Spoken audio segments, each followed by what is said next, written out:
So welcome to, good morning again, it's probably nighttime for most of the people that are going to tune in. Today I am excited to welcome Chloe Handelman onto Conversations with a Passion Pilgrim. So this is episode 5. And yeah, I wrote a little bit of a bio about Chloe last night, and I'm not really into like reading bios on here. I think that you'll be able to meet her and you'll feel through it, and then with that curiosity you can dig in a little bit more about who she is and her bio. But basically what I love about Chloe is, like, one, she's super goofy and like light, and she has this playful childlike quality about her that I really resonate with. She's been in Bali. I've known her for almost a year, and we met at a breathwork circle where I was helping facilitate, and she really she really was just, I was introduced to the table as somebody who helped, and she looked at me and was like, I gotta go talk to that girl. So that's how we met. And Chloe, the thing that me and Chloe really jam on is the fact that our brains are just like bzzz, like all the time. And Chloe's super smart. She is a former process engineer, and so when it comes to the personal development world and her spiritual journey, she's really like, she's the kid that like takes shit apart and is like, but how does this work? And so she's really dove into her journey in a really real and raw way. And so that's something that we really jam on, and I wanted to bring her on. I'm not sure what we're going to talk about. I have just one question prepared for her, and I'm just excited to see what comes up. So I'm just gonna bring her on here. Just wait for that to happen.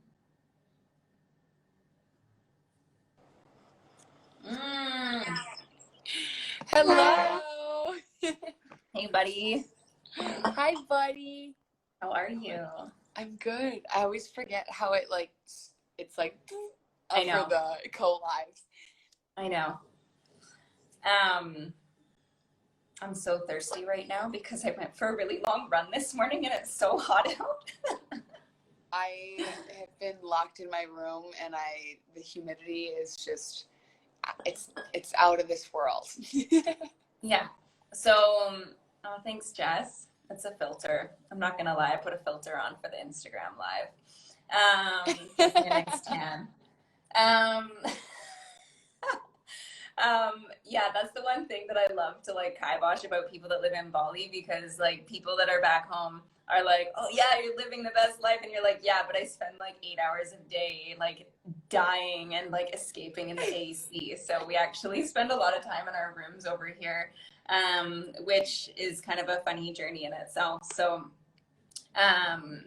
especially with all the healing and personal development that goes on in Bali, it's crazy. So how are you? How are you today? How's your morning going?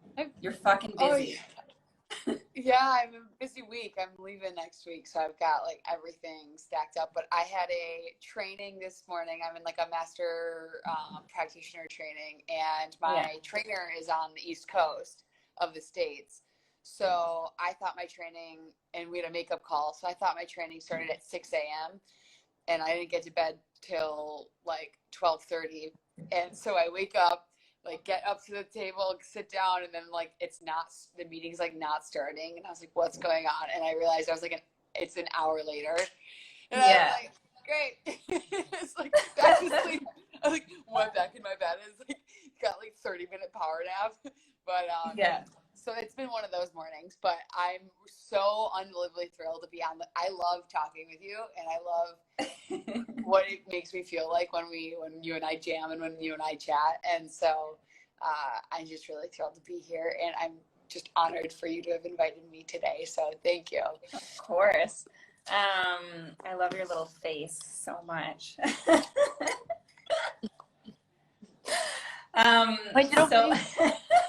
Is it little? I don't know. So one of the things I love about you is like your goofballness, but you're also like super dark and serious. So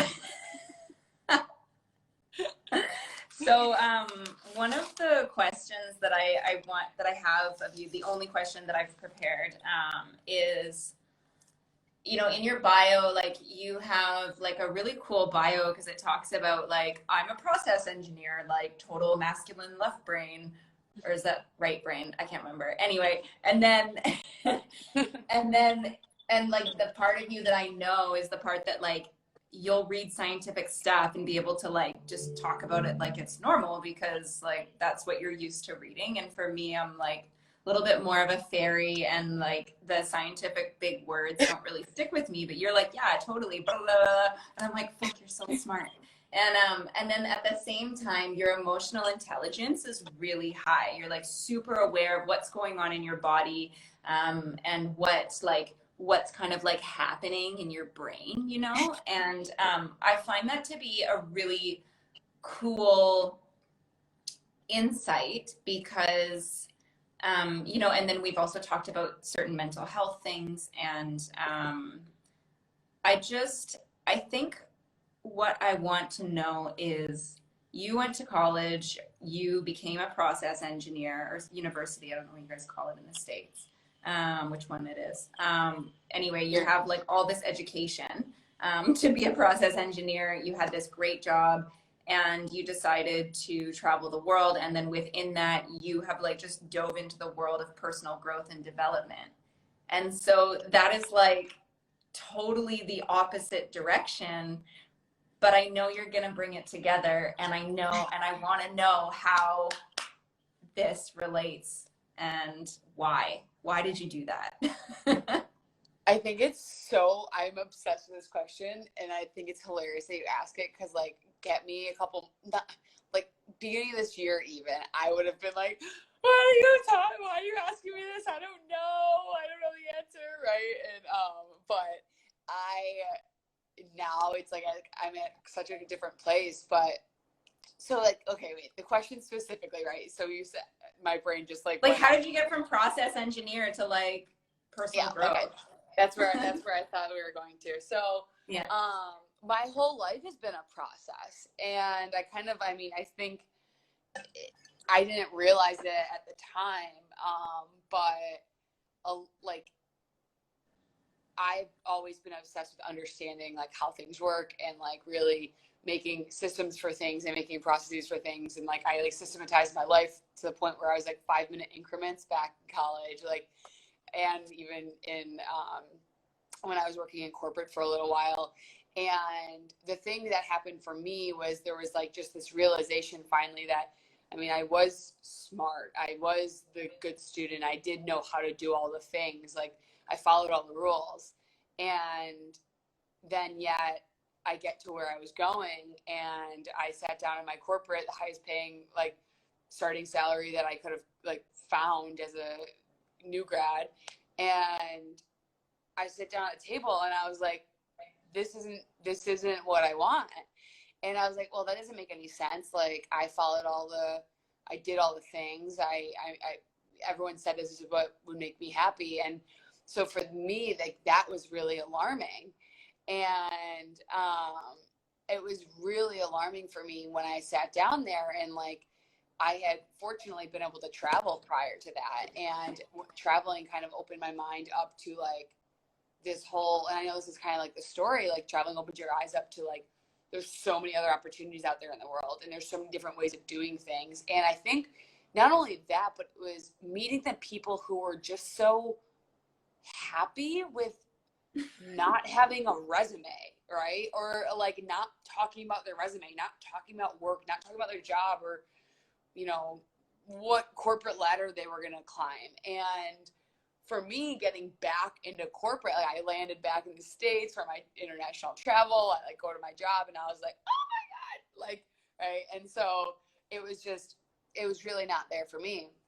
And it then became, that entire year was a year of, holy shit, what did I do? Like, this is the life I actually want. And I have all these skills. Like, I'm still good at this. I can do this. And it's still not aligned. And so it was like a whole year of personal, like, what the heck do I actually want? And through that process, I ended up realizing like that can be a process. Like that can be a thing that you can do, is this self-discovery. The holy shit, what do I want? Yeah. And like, yeah. but also like, yeah. And looking back in hindsight, like that was such a beautiful period of my life. It was so beautiful.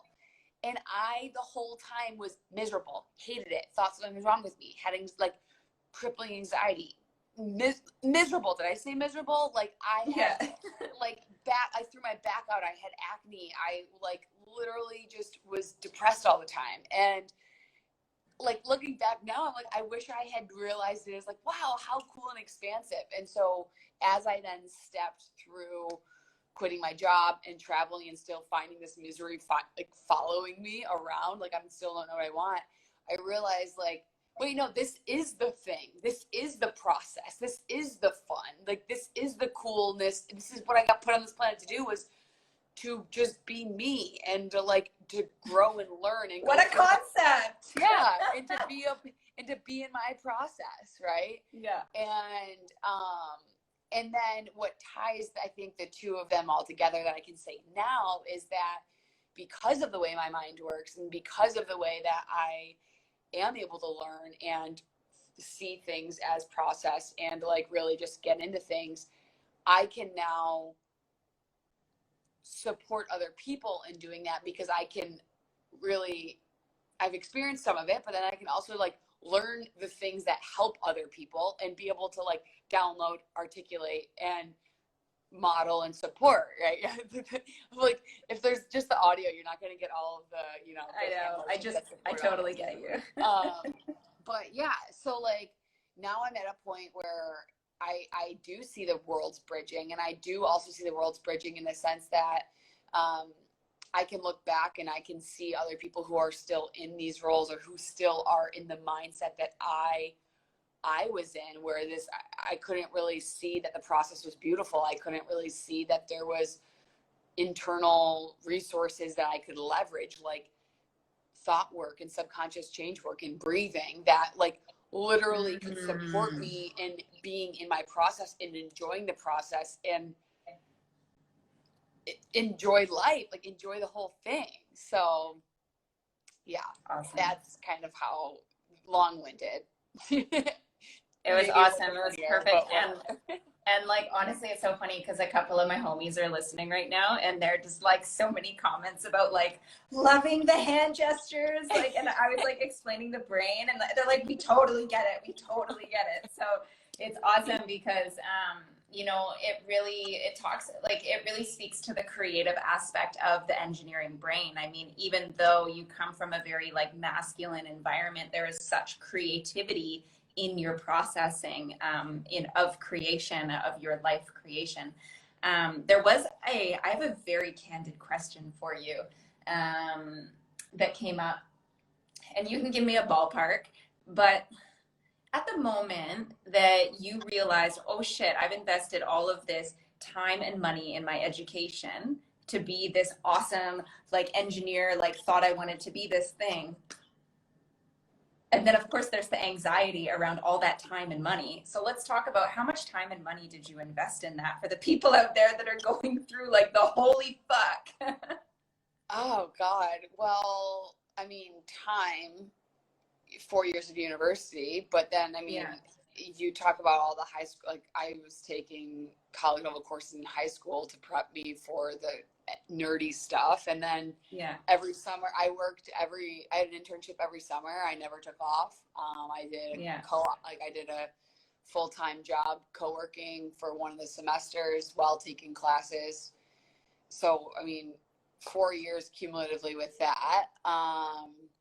And then money, I mean, the university I went to, I was fortunate because I had scholarship.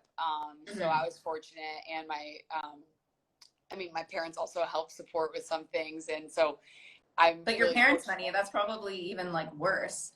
Yeah, well, the dynamic of financials with it was good. Like I paid for like half of the non-covered by scholarship thing. But because I was working throughout the whole time. So, but the university I went to, pre-scholarship, everything for an out-of-state student was like at least $40,000 a year. 40 US, 40,000 US per year. So I mean, I significantly had that reduced because of all the work I was doing in terms of scholarship and applying for that. But yeah, I mean, I invested a lot. And what's really interesting too is like I was very resentful for a while about this system of being pumped through, and I held into that and stayed in that resentment for a really long time. Yeah. And what's really powerful for me now is to really reflect back and be like, honestly though, like I wish I hadn't stayed in that resentment for so long, because my education and the path that I did go on did set me up, right? Like I really, and this is something I end up doing with my clients all the time, because I have clients who do the same thing. They're like, I'm not getting my degree. I am really upset about this. And I'm like, okay, well, go write down 50 things that you getting that degree actually supported you in. It doesn't have to be that you are doing the international relations major, but like, what did studying for that exam teach you? Like, what did having to engage with a professor who wasn't clear do for you? Like, what about the classmate who expected you to do all the work, or the classmate who did all the work and didn't let you do anything, right? Like, what, like, other things can we take out of these experiences that, like, again, I sat in resentment, I sat in such frustration, anger, like, why didn't anyone tell me that I could do more stuff with humans? Like, I took a sociology class my freshman year. Why didn't I have more time to take more sociology or psychology classes? I really liked that. I sat in that frustration, and now I'm like, well, now's the time I guess I'm going to learn all about the human stuff, right? Like, I now know how to be a nerd. And so now I know how to be a nerd for the stuff that I actually am interested in. Yeah, like a spiritual nerd. I love it. I love what you're talking about here. And Dana said something cool here just in the comments. She's like, as you were saying it, she's like, but Chloe, that investment led you here. And you're like literally like puking the words out of your mouth at the same time. And I, like, for me, it's funny because I went to school for hotel and restaurant management. Like, what does that have to do with like making crystal necklaces and like teaching breath work and talking about emotions? Like, but actually the business aspect of it, the overwhelm I went through there, I mean, I could get into, there's a whole bunch of stuff that I really haven't like consciously thought about recently, but like as I'm doing my creative projects, like thinking about doing a development here in Bali as well, like a kind of a housing thing. And like, I'm like, oh yeah, that hotel stuff makes sense now because my next art project is going to be this, maybe this house thing. And like, it's very, what I love and what I really wanted to point out for the people that are listening is the fact that we're all incomplete, you know, and that's where like you talk about, you know, even in your story last night when you shared my stories of like, we're deep in process. I'm always deep in process. And I've really known you behind the scenes in the last year. And, you know, I've seen not only just the light in your face right now, but like I've hugged you in the darkness and seen you in the tears. And like, it has been so magical. And like the reason that you're like such my homie is because like you don't lie to yourself about what's going on. You're like, dude, I don't even know what to do right now, and I don't know what I need. And like, I love that you'll always be honest with me about that and be honest with yourself about that. And so for the people that are in that shitty, sticky stage that they're judging as shitty and like, I don't like this and whatever, those are the people that you work with, you know, and to really sink into that process. And so there was a quote that I quoted you on when I posted about you about, what was it? It was like, I know what it's like to feel like I don't know what I want or something, and I just don't want anybody else to navigate that alone. It was like disempowered, misaligned, and I can't remember the third one. Yeah. I saw you post that, I was like, oh my God, I forgot I wrote that. Even though it's like such part of me. I didn't know did you have a specific question, or do you want me to just reflect? No, just go. Just fucking go. I just noticed I kind of cut you off, but no. Yeah, no, it's really powerful because, and again, you've witnessed and been so much a part of my journey. And what's really powerful about knowing that it is always a process and we are always in this transformation, and this it's something that will be doing for the rest of our lives, like in the most amazing empowered statement of that, like that is a beautiful thing, right? Yeah. And really, from like a personal perspective, like knowing too that it's so important to have those people that you can speak to when you're in the darkness, or speak to when you are going through things, and be able to process like with someone and work through it and move through it, and know that like talking to someone isn't weakness, it's actually empowerment, right? It is a chance to like, I witnessed this in myself and I want to do something about it, right? And I know I can do something about it. And I mean, I've gone through my own self-judgments of it as well, right? Like a lot of us have it, like especially at the beginning when we first start learning to sit in our shit, we're like, why am I still in it, right? Like, what is this happening? I thought I'm good at this. Like, I thought I had a good mindset. What the fuck, right? Like, why is this happening? And then it's like, no, this is beautiful, right? Like, maybe the darkness you're feeling right now is from all the darkness that you suppressed for years. And like, for me, that's a thing that happened. And I have a big realization. I'm not sure if we talked about this, but like, I was having mornings, like morning after morning after morning, I was waking up really depressed and really low energy, couldn't really get out of bed. And one day, all of a sudden, an insight dropped in, and I go, what if this was the darkness that I suppressed all of those years, that I woke up and immediately ran to class, or woke up and immediately went to the library, or or like forced myself to get to the gym before work because I didn't have time. And the gym for me was like my mindset release, but like in my meditation, but like maybe it was this darkness was like coming because I now have the space and the capacity to feel it. Oh my God, I love what you said. This space.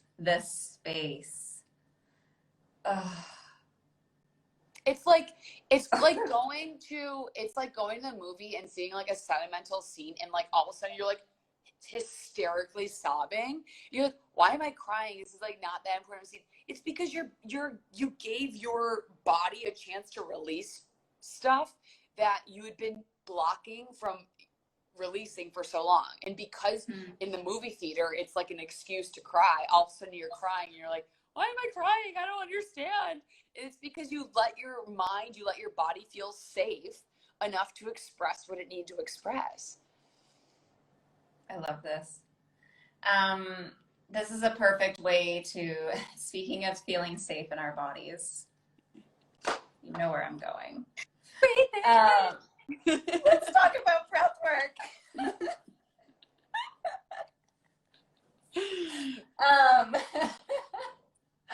So we met at Breathwork, and I've been watching your breath journey since really, I guess almost like one of the first few times you were introduced to it, right? Like, I think you had only breathed a few times at that point. Yeah, I think like once. Yeah. I think maybe my first one when I met you. Yeah, and God, you had so many questions. I loved it, and and one of the things, just to let everybody know about Chloe, is I love that you define yourself as an external processor, like as if you're like a computer, that like the paper like goes on the outside and all the words come out, and like somebody has to read it back to you so that you know what's going on. Because I'm the same. And it's awesome because like people that are external processors tend to actually take up a lot of space in the conversation. You know, like you and I will talk and talk and talk and talk and talk and talk and talk. And like, if somebody's like maybe a little bit shy or something, like, you know, it's like, we're just talking like, and it's like a million miles a minute. And I just want to honor that you like, you know about yourself, that you're an external processor, you know, and it's like so rad. And at the same time, so let's talk about breath work, which is a very internal journey of processing. And I want to, so you are a breath coach as well. So like you you're a coach and you're a breath coach, and you've like totally geeked out on all the things to do with like breath and brain neuro stuff and all these big words. And like, and now what you've done is you've now filtered it down into a very digestible process to start people that have never breathed before or aren't aware of their breath. And you're the person that they come to introduce, because it's like so fucking overwhelming. You're like, well, what do you mean? Like, I'm going to release trauma and all. It's like, whoa, whoa, whoa, whoa, slow down and let's start here. And so you're actually developing a program right now that is combining, and I love this because like I also combine like chatting and breathing. And you're doing a very different way of doing that. And so tell me about, why is breathwork part of the process? Yes, yes, yes. I love it. And I do want to be very, like, it's interesting because you and I both know the difference between like kind of the way I teach breathing and the way you do breathing. And it's different. Yeah. It's very different. It's really important to like delineate between the two, because they serve different yet similar purposes. And the reason I'm doing the way that I do, and especially for people who are listening, probably are really more familiar with what you do with breath work, with like deeper levels of tapping into, my brain's like, whoa, because I like just got my definition right. But like altered states of consciousness, really going into different things and like tapping into the traumas, can be tapping into traumas, can be tapping into beautiful things as well. Yeah. Right? Really just being inside.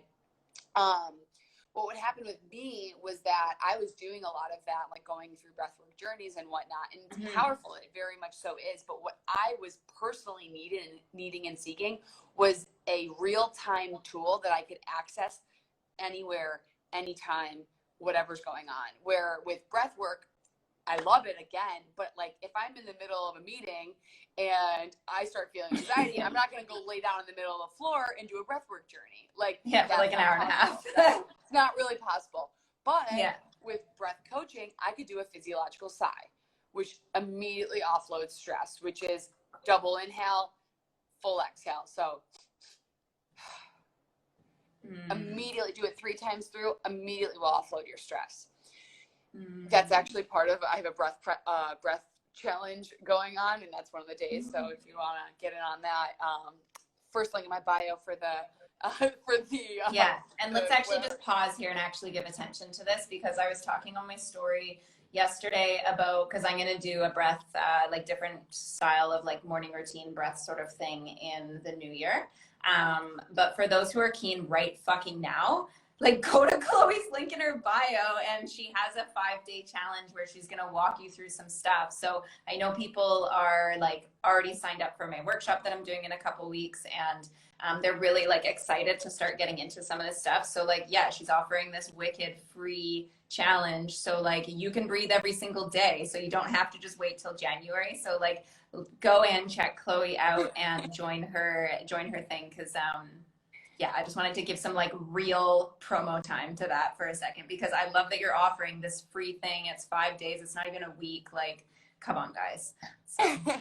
And it's the best. It's thank you. It's like it's not even more than 5 minutes per day, and that's what I mean about real time breathing. So again, there's a time and a place for everything. Like there's a time and a place for like, it's like imagine like mindfulness versus like or like 10-minute daily meditation versus going to a Vipassana meditation, right? So like there's different levels of meditation, there's different levels of breathing, and I with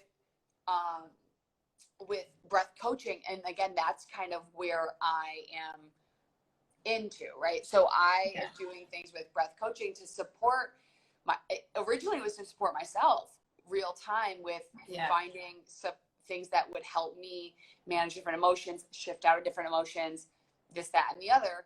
Otherwise, like it's to support my clients, right? So they'll be telling me like, I'm really overwhelmed, or like even in the middle of a call. And it's like, we can actually just, sit there and deregulate and calm ourselves down and really like be right there and present and switch our neurological state. And what I like, also like the nerd in me loves the breath coaching, because each breath has such different benefits because of the way, like literally the physiology of the breath. So it's like a belly breath is doing stuff with your diaphragm, which taps into your vagus nerve, which taps into, like, is associated with your parasympathetic nervous system.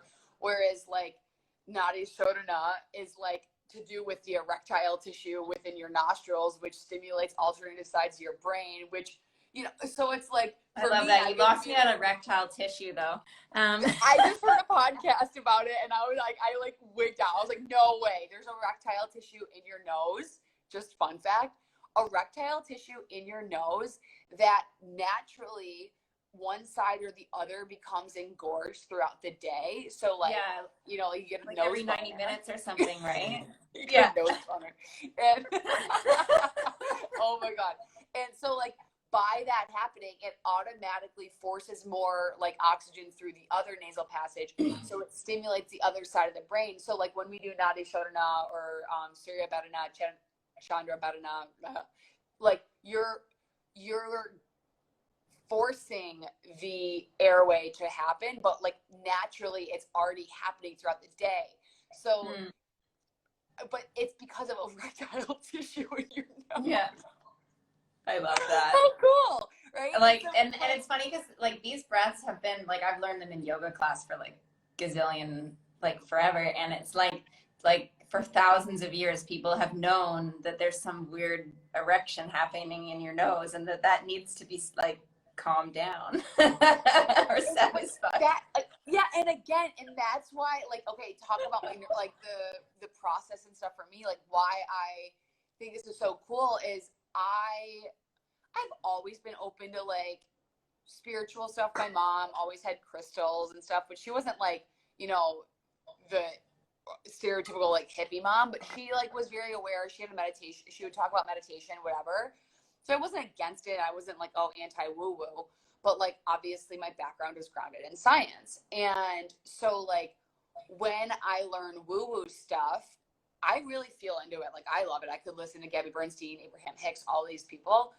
But then when I hear like Dr. Huber or like Joe Dispenza or all these like science-based people who are like justifying it too, I'm like, oh my God, I know. this is epic. Like they make and sense from both sides. Woo-woo. Yeah. It makes sense from like all sides. I'm like, so why wouldn't we apply these skills to our lives? I know. Yeah. I love that. Because like you're like, of course, quantum physics makes perfect sense for my human life experience. But like, have I ever dove down that rabbit hole of quantum physics? Like, yeah, but it was like really, like you can get really deep really fast. And just the word quantum physics, like it just kind of like turns people off. And so this is what I love is that you have your brain and you're able to really just make it palatable for like all of us, you know, that you know, the processing that's going on inside of you is like 1,000 different things going on, and you're able to just like simplify it and deliver it, because the end result is you don't need to read a gazillion books to like understand this thing. You just have to like do this breath, and that really, it's like just this, okay, what's the root thing, you know, and you really bring it back down to earth, from all of the seemingly overwhelming information that's out there. So I love that. And I love, we just had somebody that was like in the comments just saying like that they just signed up for your 5-day challenge and they just did the first night last night. So they were like raving about it already. So I love that. What's up to Danielle? We miss you in Bali. Come play. She came on here too. So I know you're really busy, and because you're actually going back to the States because traveling during COVID seems enticing to you. So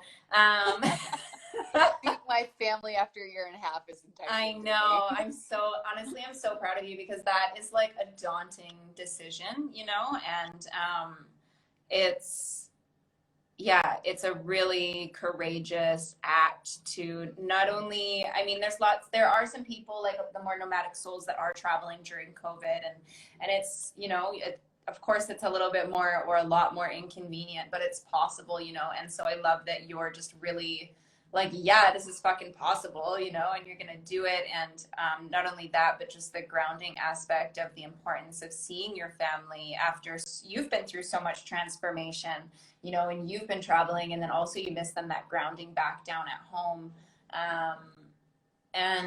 So I know you're really busy with like that and all of the things, but oh, what?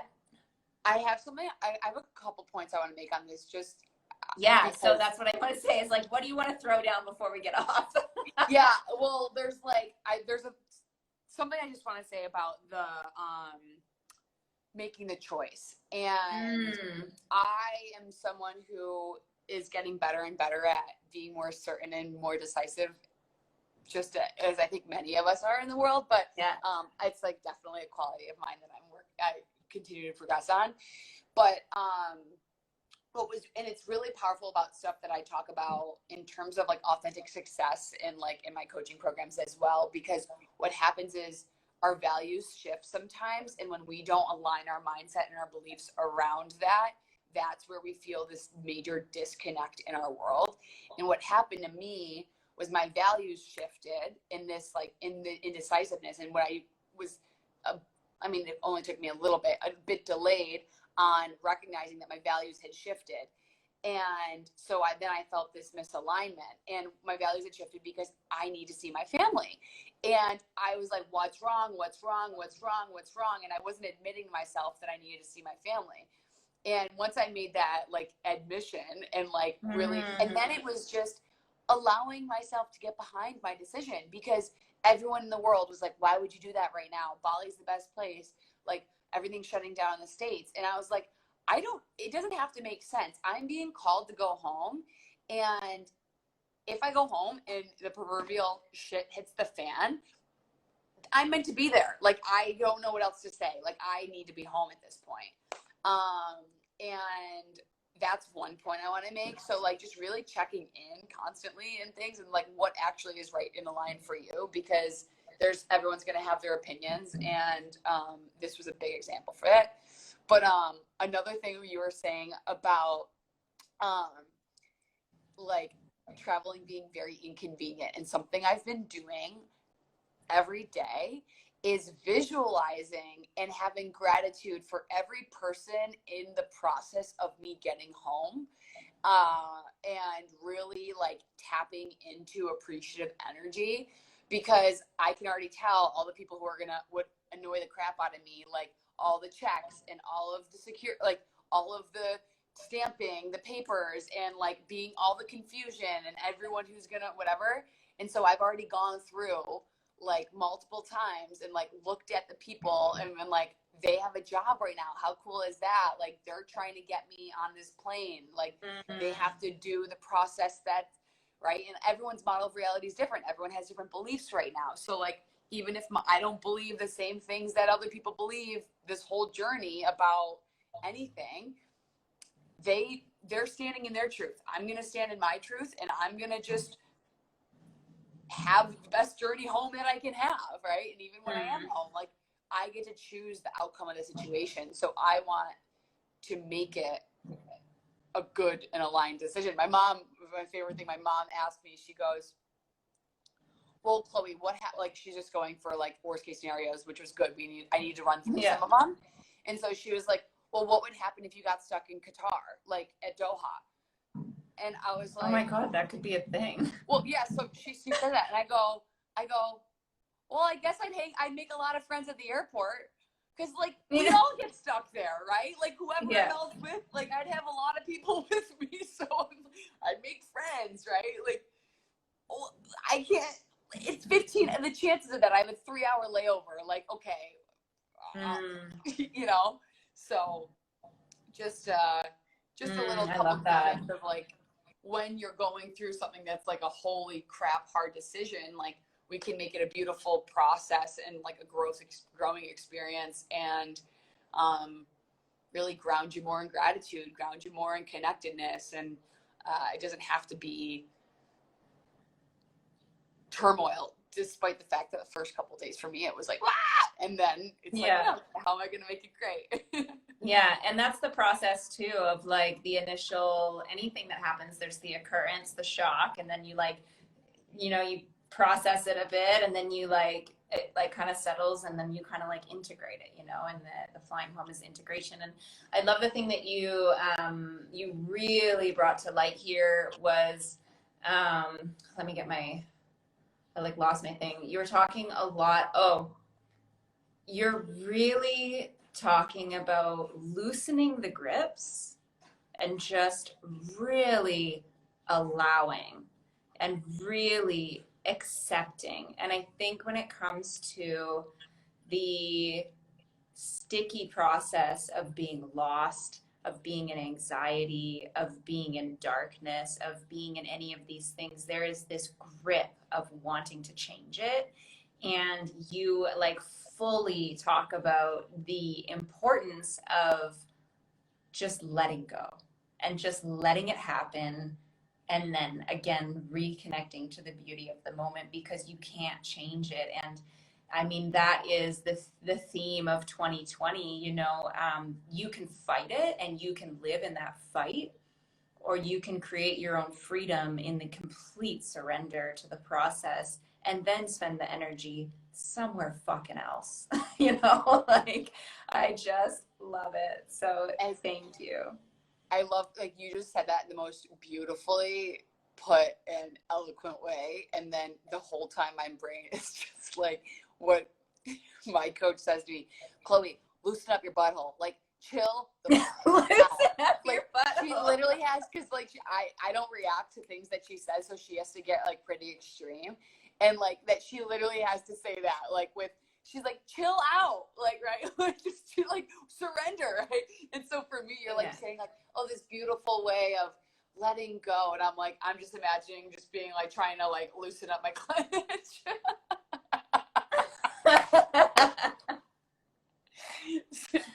Oh my God, so funny. I swear to God, like the last two conversations of the Passion Pilgrim we had, like the butthole or poo came up. So I love that it's coming in again. And on that note, cool. It was honestly such an honor to chat to you today. Thank you so much for making time for this, to continuously share your journey and to share your wisdom. And for anybody that wants to just dive into your brain so much more, Chloe loves to write. She has, oh my God, yes, use that phrase to your students, loosen up your butthole. For anybody that wants to dig inside the infinite Mary Poppins bag of Chloe's brain, her Instagram page has a lot of really beautiful writing. And then, you can tap into her free course and then sign up for her mailing list to get notified when she has her program launched. And she's got a couple other things going on. So if you vibe with the science shit and you really want to also tap into your body in this way and really learn to navigate some stickiness, just reach out to her in the DMs. She's super approachable. We love her. And it doesn't have to make sense. I love that. I love it. Thank you so much. Thank you so much for being part of my life, and just for being you, and just for being so committed to being you, because that is what is most inspiring. So thank you. Thank you. And I ain't never changing, so you don't got to worry about that. Okay, except for like every 90 minutes when you get a different erection in your nose. Erections and buttholes. I swear I'm deep, okay, guys? I know. I'll literally be talking about like that stuff, and then the next moment I'll be like, and now breathe. Yeah, I know. In and out. I know. Fuck. Yeah, the journey doesn't have to be so serious, guys. Loosen up your butthole and get an erection, okay? Oh my God, I love you. Love you so much. Okay, have a wonderful day, and hopefully we can touch base this weekend on Sunday and like in the real world. And I love you, and I can't wait to squeeze you. I can't wait to squeeze you too, and I'll see you Sunday. Okay.